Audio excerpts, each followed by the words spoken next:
L'année commence et avant de vous la souhaiter bonne, voire excellente, j'espère déjà que 2017 s'est déroulé comme un plan sans accroc, un long fleuve raisonnablement intranquille. Mais déjà, 2018 et ses premières poussières relancent dans le grand désordre pelliculé la course aux récompenses. Golden Globe, Oscar, César, nos amis les stars sont des enfants bloqués au stade des récompenses. Ainsi tourne la vie, au milieu des paillettes et des pailles, de la neige en flocons sur les soirées, à l'envers. Mais je m'arrête avant de me prendre les pieds dans le tapis rouge et vous souhaite une belle, très belle année. Bienvenue dans Buzz. Ouvre tes yeux. Et si on ouvrait les yeux pour le Mini-Matt Damon de Downsizing? Pour Gaël Garcia Bernal dans Si tu voyais mon cœur. Pour Miraculous, une série française miraculeuse. Pour les Avengers, embarqués dans un conflit cosmique. On ouvre les yeux pour le micro et le macro, pour l'illimité et l'infini. Waouh, c'est vraiment dingue.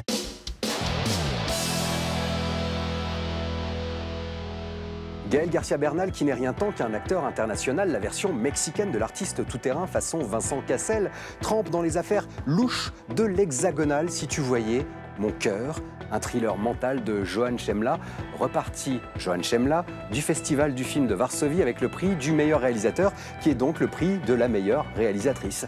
Si tu voyais mon cœur ouvre le journal des sorties. Je veux travailler. Ici, si ça paye pas, ça dégage. Bouleversé par la mort de son meilleur ami, Daniel atterrit dans une pension peuplée d'individus brûlés par le destin. Gaël Garcia Bernal est ce laissé pour compte que la rencontre avec une femme va rendre à la vie. Si tu voyais son cœur est un mélo étrange qui rappelle l'univers des frères Cohen. Vous vous aimez? Pas encore un grand amour, mais quelque chose qui commence. 部屋全体に虹色のプリズム、その上に手をかざすミサコ。 Le métier de Misako, c'est l'audio-description des films à destination des aveugles et des malvoyants. C'est toute sa vie, jusqu'au jour où elle fait la connaissance d'un photographe en train de perdre la vue. Cette relation va les ramener chacun à leur manière vers la lumière, soit le titre de ce film lumineux. 時々聞こえてた。尾崎さんの心がきしむ音。一番大切なものを捨てなきゃいけないの。辛すぎる。 Monsieur Newman va demander aux gens du village de venir poser. Enlevez les vêtements, naked. De poser tout nu? Une star de la photo invite des villageois à poser au milieu d'un champ dans le plus simple appareil. Voilà pour le pitch de Normandie nue, une comédie rurale dans le ton de The Full Monty. François Cluzet incarne avec sa faconde habituelle le maire d'un village en crise dans une comédie qui fleure bon le terroir. Les paysans, c'est la plaie de la nature, on devrait leur interdire de vivre à la campagne. Je vous dis franchement, j'en ai assez de la Normandie. I keep taking on.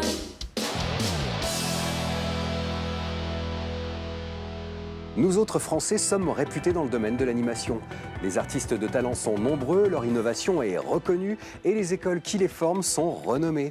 Des productions comme Oggy et les cafards ou Totally Spies prouvent que la patte des artistes hexagonaux s'exporte à l'international. La preuve encore avec Miraculous, un dessin animé phénomène diffusé dans plus de 150 pays. Son créateur est à notre micro.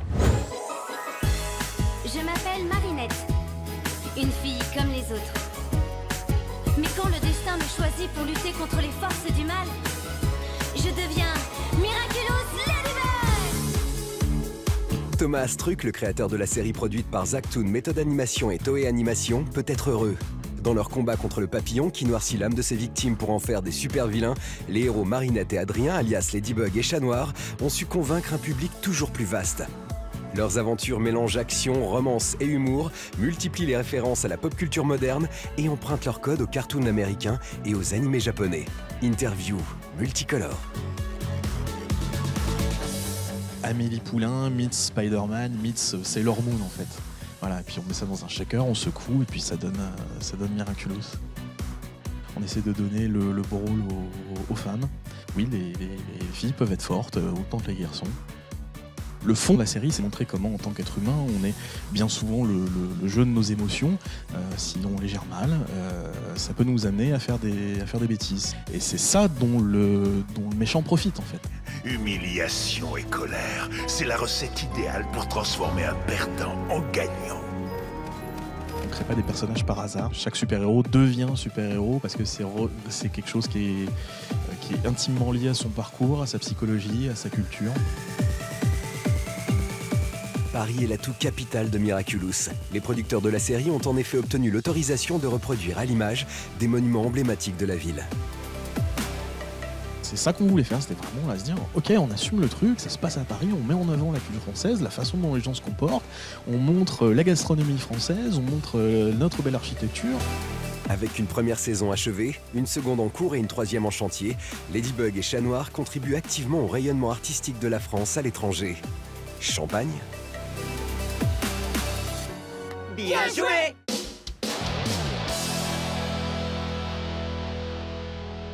Matt Damon a rétréci au lavage. Le meilleur pote de Ben Affleck est à l'affiche de Downsizing dans une version lilliputienne. Réduit à quelques centimètres pour cause de surpopulation, Matty Matt découvre la vie sous un autre angle dans l'œil de la caméra d'Alexander Payne, un habitué du réseau Damon, puisqu'il avait déjà dirigé George Clooney en papa maladroit dans The Descendants. Downsizing, c'est le mini-dossier de la semaine. C'est Dave Johnson. Salut tout le monde! Et Carole. J'aurais jamais cru que c'était le genre de gars qui se ferait rapetisser. Avec le downsizing, plus de stress et fins de mois. En plus, tu contribues à changer les choses. Tu parles de ces conneries de sauver la planète? Oui. Le downsizing, ça sert à te sauver toi. On vit comme des rois, on a les plus belles maisons, les meilleurs restaurants. On a 3 bistrots gourmands. Et si pour remédier au problème de surpopulation, on rapetissait le peuple? Au passage, le kidam moyen en profiterait pour augmenter proportionnellement son niveau de vie. Alexander Payne se sert de ce postulat de compte SF pour désosser le rêve américain. On zoome sur Downsizing. En vivant à Leisureland, vos 52 000 $ se convertissent en 12,5 millions de dollars. Et pour en profiter toute la vie. L'idée originale vient de mon co-scénariste et de son frère. Un jour, ils se sont demandé quels avantages auraient les humains à rapetisser. De plus grosses maisons, moins d'argent pour posséder plus de choses. En étant petit, on pourrait vivre comme un millionnaire. Nous avons mis plusieurs années à transformer cette idée. J'ai eu l'idée d'inscrire ce sujet dans un contexte de surpopulation et de réchauffement climatique. Vous allez subir le processus définitif et irréversible connu sous le nom de downsizing.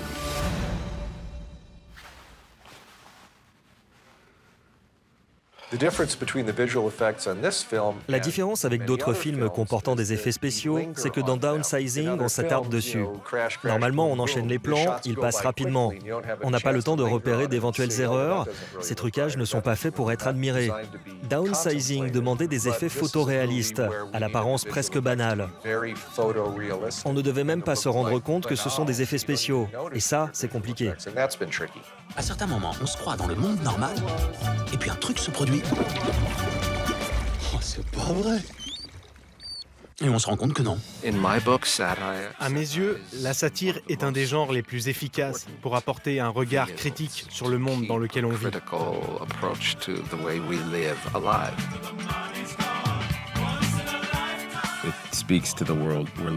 Ça parle de notre monde, de ce qui définit le mode de vie américain récent. La satire nous permet d'approcher les choses sans donner de leçons. On s'amuse devant Downsizing, mais on peut en dire plus avec ce genre d'histoire. Tu es un petit peu pathétique, Paul. T'es qui pour me parler comme ça? Je suis Dušan Mirković, je suis ton voisin. Les voisins sont amis, les amis disent la vérité aux amis. Downsizing tire à boulet rouge sur l'utopie consumériste vendue à longueur de spot par la pub. Au milieu des décors géants, Matt Damon est une fois de plus idéal en américain moyen. Mini lui, mais il fait le maximum. Les grands pays des opportunités.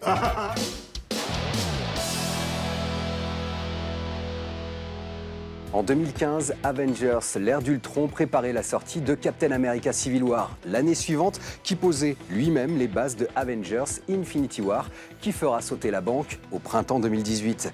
La grande galaxie Marvel réunit tous les super-héros des films précédents, flanqués des Gardiens de la Galaxie, dans un Barnum à l'échelle cosmique. Infinity War, c'est l'avant-première du buzz. Vous aurez beau le craindre, tentez de le fuir. Vous n'échapperez pas au destin.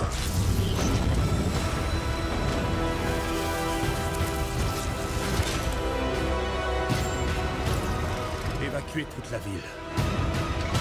Passez en mode défensif. Et donnez un bouclier à cet homme.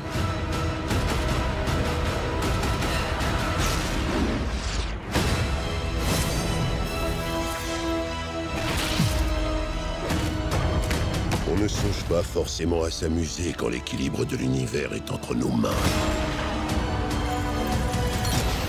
ça. Ça me donne le sourire.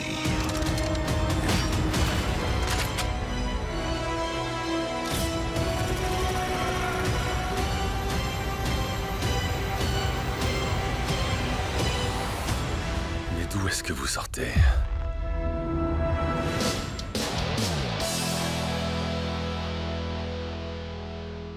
Avec Kingdom Come Deliverance, Warhorse Studio tente un pari audacieux, présenter un jeu de rôle médiéval sans le côté héroïque fantasy. L'histoire se déroule en Bohême, après le décès de l'empereur Charles IV. Depuis que je suis enfant, j'aime beaucoup l'histoire. J'ai toujours souhaité faire un jeu comme ça. Il semble qu'il y a de nombreuses personnes qui aimeraient jouer à un titre de ce genre. Les gens aiment l'histoire. Il y a des blockbusters américains au cinéma ou des séries qui reprennent ce thème, mais il n'y a aucun jeu vidéo de ce style, mis à part les jeux de stratégie. Médiéval, historique, derrière ces termes se cache une volonté, celle d'offrir une expérience réaliste. Notre titre reste un jeu de rôle traditionnel et accessible avec énormément de choses intéressantes à faire. Une histoire compréhensible, des combats, des dialogues à choix multiples et de l'exploration. Il y a des jeux contemporains qui ne reposent pas sur le fantastique et qui fonctionnent très bien. Il y a Call of Duty par exemple. Personne ne demande aux développeurs de rajouter des dragons, des fantômes ou des boules de feu. Tout simplement parce que ces jeux se veulent fidèles au présent. C'est la même chose pour nous.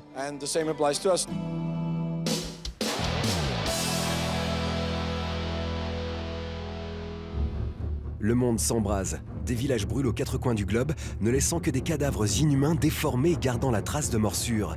Un jeune archéologue coréen, Taeseyu, est tenu responsable de ces tragédies. Les services secrets engagent une de ses anciennes camarades de classe, le docteur Izuki, elle-même archéologue, pour aider à la résolution de l'affaire.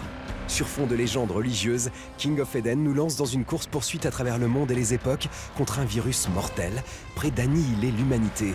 L'enquête pour résoudre le mystère se déroule comme une passionnante étude archéologique teintée de romanesque du mythe de Caïn. Le premier meurtrier et le premier menteur de l'humanité sert depuis longtemps d'inspiration pour la littérature fantastique. Il est le père des vampires ou des loups-garous, ou des deux, c'est selon.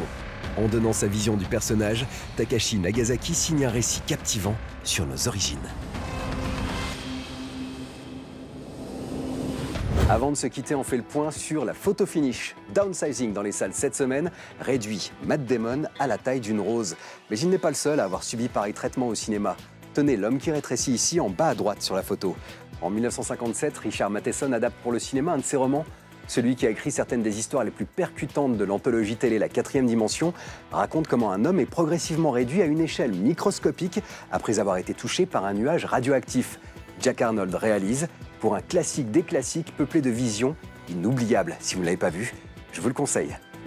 C'est la fin de ce buzz. Merci de l'avoir suivi. On se retrouve la semaine prochaine si le cœur vous en dit. Et d'ici là, faites-vous une toile.